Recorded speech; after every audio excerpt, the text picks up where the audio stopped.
नमस्कार मित्रांनो, आपलं स्वागत आहे आपल्या चॅनलवरती. आपण आज बघणार आहोत संपूर्ण महाराष्ट्र भूगोल स्पेशल प्रश्नसंच. हे सर्व प्रश्न सर्व स्पर्धा परीक्षांमध्ये विचारलेले अतिशय महत्त्वाचे प्रश्न उत्तरे असणार आहेत. तसेच येणाऱ्या पोलीस भरतीसाठी अतिशय महत्त्वाचे जी.के. आणि करंट अफेअर्सवर हे प्रश्न आपण घेणार आहोत. सुरुवात करूया आपल्या प्रश्नांना. प्रश्न पहिला बघूया. भारतातील खालीलपैकी कोणती लेणी सर्वात प्राचीन लेणी म्हणून ओळखली जाते?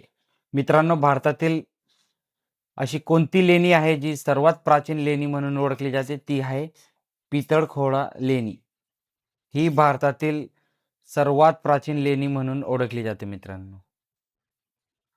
प्रश्न क्रमांक 2. खालीलपैकी कोणता गरम पाण्याचा झरा रत्नागिरी या जिल्ह्यात येत नाही? खालीलपैकी याचा कोणता गरम पाण्याचा झरा आहे मित्रांनो, जो रत्नागिरी जिल्ह्यात येत नाही? तर आपला या प्रश्नाचा राईट आन्सर असणार आहे वज्रेश्वरी. हा गरम पाण्याचा झरा रत्नागिरी जिल्ह्यात येत नाही मित्रांनो. प्रश्न क्रमांक 3 बघूया. खालीलपैकी सर्वात मोठा जलविद्युत प्रकल्प कोणता आहे? खालीलपैकी सर्वात मोठा जलविद्युत प्रकल्प हा कोयना जलविद्युत प्रकल्प आहे मित्रांनो. प्रश्न क्रमांक 4. खालीलपैकी कोणत्या जिल्ह्यामध्ये क्रोमाइट धातू प्रामुख्याने सापडतो? क्रोमाइट धातू हे प्रामुख्याने कोणत्या जिल्ह्यात सापडतो मित्रांनो? तर भंडारा, नागपूर व गोंदिया या 3 जिल्ह्यांमध्ये क्रोमाइट धातू हे प्रामुख्याने जास्त प्रमाणात सापडतं. प्रश्न क्रमांक 5. महाराष्ट्रातील दगडी कोळशाचा प्रामुख्याने कशासाठी वापर केला जातो?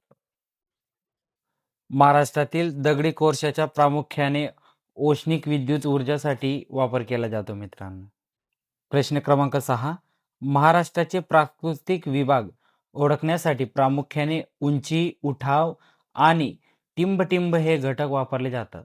महाराष्ट्राचे प्राकृतिक विभाग ओळखण्यासाठी प्रामुख्याने उंची, उठाव आणि उताराची दिशा हे घटक वापरले जातात मित्रांनो. प्रश्न क्रमांक 7. खालीलपैकी कोणत्या नद्यांपासून जास्त जलविद्युत निर्मिती होते? खालीलपैकी अशा कोणत्या नद्या आहेत मित्रांनो, किंवा कोणत्या दिशेला आहेत ज्या नद्यांपासून सर्वात जास्त जलविद्युत निर्मिती होते? तर ती आहे दक्षिणेतील पूर्ववाहिनी नद्या. या नद्यांपासून जास्त जलविद्युत निर्मिती होते. प्रश्न क्रमांक 8. टिंब हे पश्चिम महाराष्ट्रातील एकमेव राष्ट्रीय उद्यान आहे. तर चांदोली हे पश्चिम महाराष्ट्रातील एकमेव राष्ट्रीय उद्यान आहे मित्रांनो. प्रश्न क्रमांक 9 बघूया. धवल क्रांती, व्हाईट रिव्होल्यूशन हा शब्दप्रयोग खालीलपैकी कशाशी संबंधित आहे? व्हाईट रिव्होल्यूशन म्हणजे धवल क्रांती हा शब्दप्रयोग दुग्धोत्पादन यासाठी संबंधित आहे मित्रांनो. प्रश्न क्रमांक 10 बघूया. महाराष्ट्राचे पठार मुख्यतः खालीलपैकी कोणत्या खडकापासून निर्माण झालेले आहे? महाराष्ट्रामध्ये जे पठार आहेत मित्रांनो, तर ते कोणत्या खडकांपासून बनलेले आहेत? ते आहेत बेसॉल्ट खडक. या खडकापासून महाराष्ट्रातील जास्तीत जास्त किंवा मुख्य धातूचे पठार आहेत ते निर्माण झालेले आहेत. मित्रांनो, हे सर्व प्रश्न हे अतिशय महत्त्वाचे आहेत व हे वारंवार रिपीट झालेले आहेत, म्हणून नोट करून घ्यायचे. व आपण जर इथपर्यंत आपला व्हिडिओ बघत असतील तर आपल्या चॅनलला सबस्क्राईब करायचे व मित्रांना शेअर करायचे. पुढचे प्रश्न बघूया. प्रश्न क्रमांक 11. महाराष्ट्र पठारावरील सर्वात मोठे नदी खोरे खालीलपैकी कोणते आहे? महाराष्ट्रातील पठारावरती सर्वात मोठे नदी खोरे खालीलपैकी कोणते आहे? तर आपला राईट आन्सर असणार आहे गोदावरी खोरे.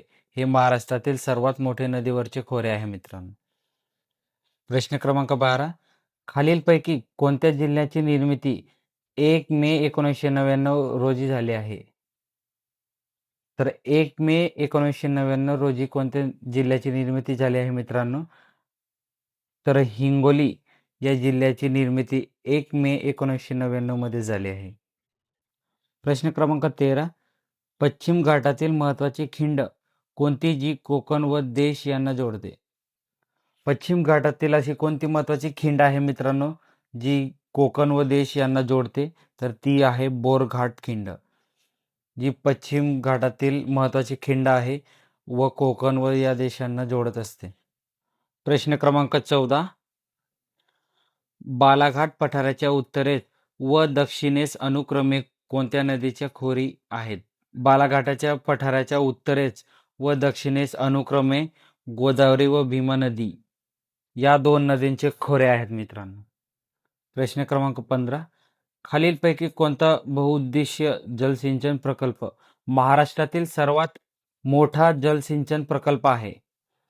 जायकवाडी प्रकल्प हे बहुउद्देशीय जलसिंचन प्रकल्प महाराष्ट्रातील सर्वात मोठा जलसिंचन प्रकल्प आहे मित्रांनो. प्रश्न क्रमांक 16. सह्याद्री पर्वताची महाराष्ट्रातील लांबी किती किलोमीटर आहे? आपल्या महाराष्ट्रामध्ये जे सह्याद्री पर्वताची लांबी आहे मित्रांनो, तर ती आहे 440 किलोमीटर एवढी महाराष्ट्रात सह्याद्री पर्वताची लांबी आहे. प्रश्न क्रमांक 17. महाराष्ट्र राज्यात टिंबटिंब या जिल्ह्यांमध्ये अरण्याची टक्केवारी सर्वात जास्त आहे. महाराष्ट्र राज्यात गडचिरोली या जिल्ह्यामध्ये अरण्याची टक्केवारी ही सर्वात जास्त आहे मित्रांनो. अत्यंत महत्त्वाचा प्रश्न आहे.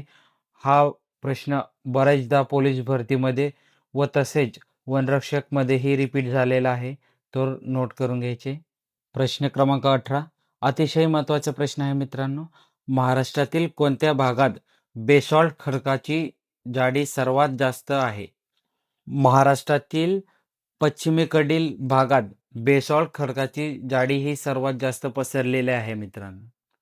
प्रश्न क्रमांक 19 बघूया. महाराष्ट्रातील खालीलपैकी कोणती नदी खचेजरीतून वाहते? महाराष्ट्रातील तापी नदी ही खचेजरीतून वाहत असते मित्रांनो. आजचा आपला शेवटचा प्रश्न आहे मित्रांनो व अत्यंत महत्त्वाचा प्रश्न आहे. तुम्हाला जर या प्रश्नाचा आन्सर येत असेल तर कमेंटमध्ये सांगायचे, जेणेकरून आपला रिव्हिजन सुद्धा होऊन जाईल व आपल्याला समजेल की आपला अभ्यास कुठंपर्यंत झालेला आहे. प्रश्न वाचूया. शेवटचा प्रश्न क्रमांक 20. महाराष्ट्रातील क्षेत्रफळाच्या दृष्टीने खालीलपैकी दुसऱ्या क्रमांकाचा जिल्हा कोणता आहे? 4 ऑप्शन दिलेले आहेत मित्रांनो, तर याचा आन्सर आपण कमेंटमध्ये सांगायचे. व असेच नवनवीन व्हिडिओसाठी आपल्या चॅनलला सबस्क्राईब करायचे व तुम्हाला या व्हिडिओमध्ये काय शिकायला भेटलं हे कमेंटमध्ये सांगायचे. व असेच आपण कोणत्या टॉपिकवरती असे व्हिडिओ घेऊ शकतो हे आपण नक्की कमेंट करायचे. भेटूया. जय हिंद.